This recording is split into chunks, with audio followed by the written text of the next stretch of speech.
Oh Lord, won't you buy me a Mercedes Benz? My friends all drive Porsches, I must make amends. Worked hard all my lifetime, no help from my friends. So oh Lord, won't you buy me a Mercedes? When you're ready to change the brake pads on your car, front, rear, doesn't matter. Obviously the first step is get the car up in the air and get the wheels off.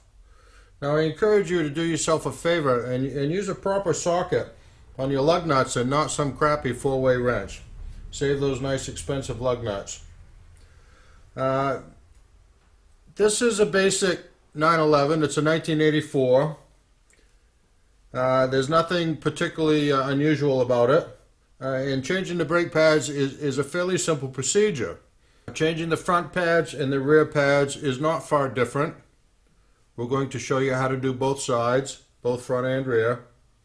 Follow the information provided by Wayne Dempsey's book and by the factory manual, which you can buy in a DVD, and I print out pages as needed.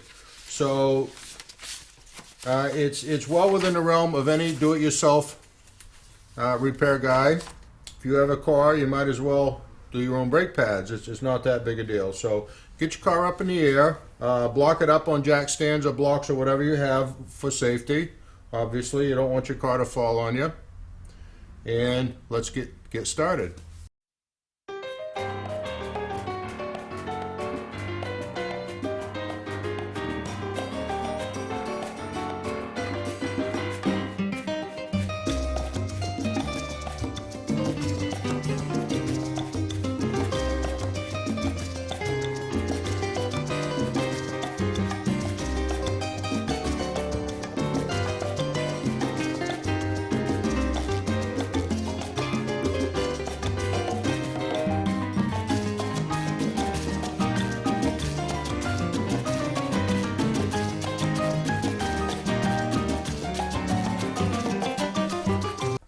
After you pull your worn pads out of your calipers, you have to push the pistons back.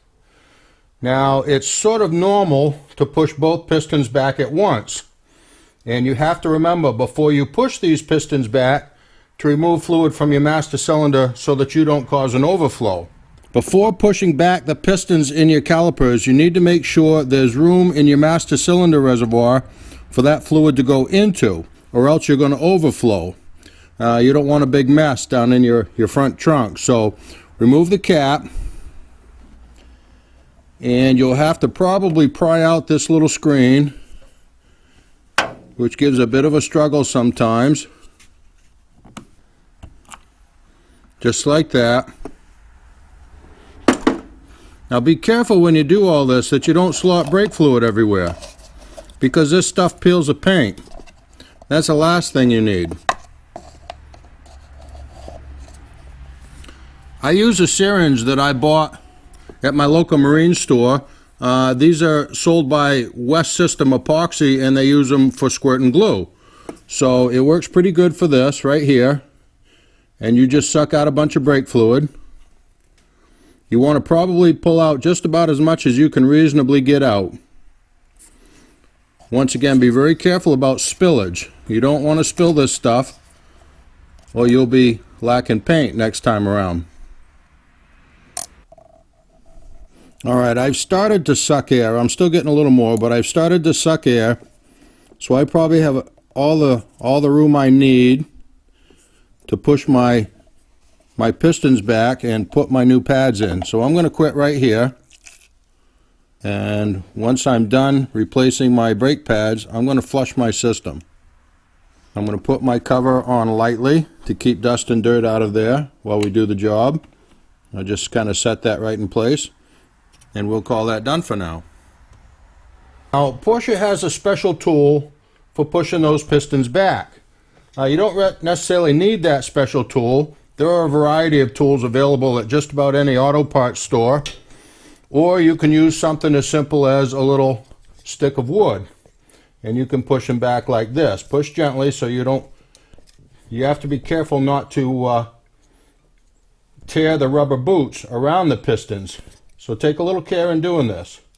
push back on the piston itself, and don't mess with the boot. Having read on the Pelican forum, one gentleman recommends putting in one pad at a time. So you would work one side and then put your new pad in, and then work the other side and put your new pad in.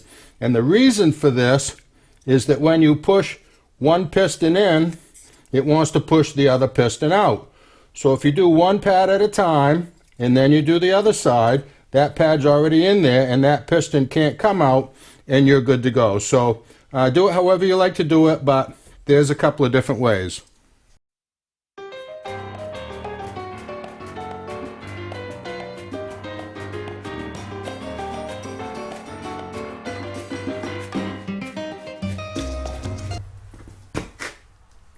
When you get your old pads out, you'll notice that the piston in here has a notch cut in the side of it. And that notch has to be set at 20 degrees in relationship to the side right here that the pad slides in. It has to be 20 degrees off in this manner. Now the factory manual calls for use of special tool number P84. Since I don't have a tool number P84, I'm going to build one. If you'll check my YouTube channel, you'll see a little video on how to build a tool number P84 or the equivalent. It's not truly the factory tool, but we're going to get close enough that we can work with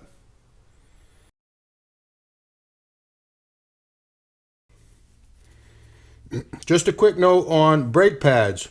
When you buy your new brake pads, if you run your car on the street, then buy pads that are rated for the street. Don't go out and buy race pads thinking that you're going to get better performance, because you won't.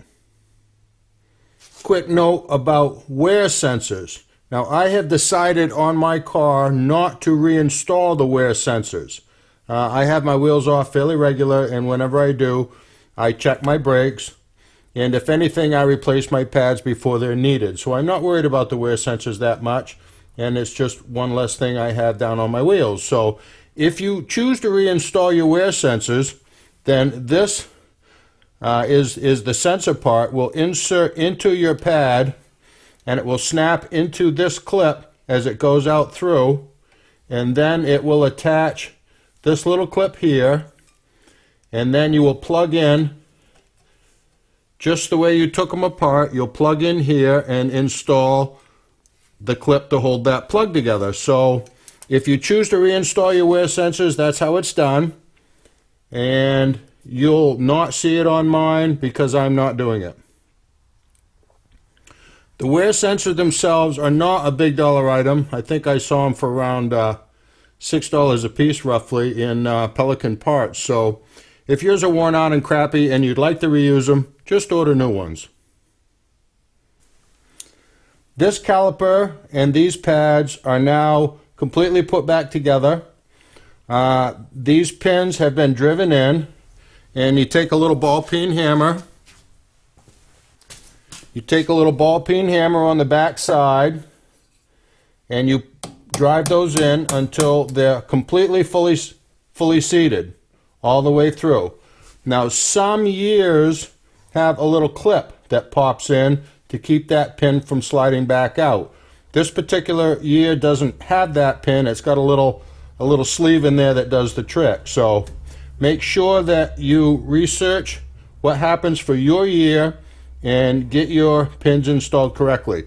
This is a 1984, the car we're working on right here, and this is how 1984 is done.